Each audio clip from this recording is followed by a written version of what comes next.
Ngatho muno ni undu wa gucoka icanjama nene ni ikoretwo igithii na mbere guku nenda-ini gatagati wa Bishop Ben mutumia wake na Damas Spears kuria twakorwo tukiona andu maraigweta kuma gicigo giki gia gatagati wa bururi makiruta muhwa wao wa ndeto on the leaked audio ya Bishop Ben Archbishop Harrison Ng'ang'a who ordained kana wakunurire Kiengei as Bishop na Joy Kiengei as Reverend netiga andu na miario thutha wa video yake commenting on what is going on gukura igitherema guku online.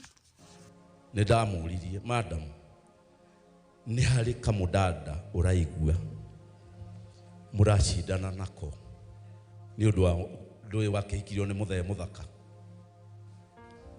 kana muthee oti muthaka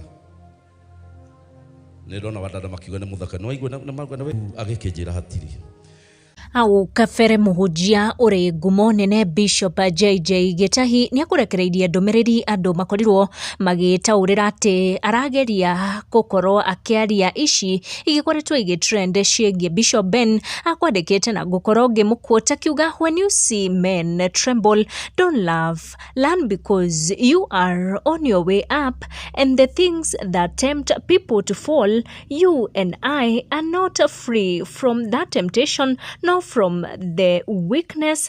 No storm lasts forever. Be of good courage. Have the power of resilience. You can always get back up no matter what. Blessings and love. Ni ndeto iria irathii na mbere guku nenda-ini ndigucitenderithia makire. Make sure ni ura turn on your notification oga subscribe niguo hingo ciothe ugakorwo ri wa mbere gukinyirwo ni video citu. Tucemanie na next one.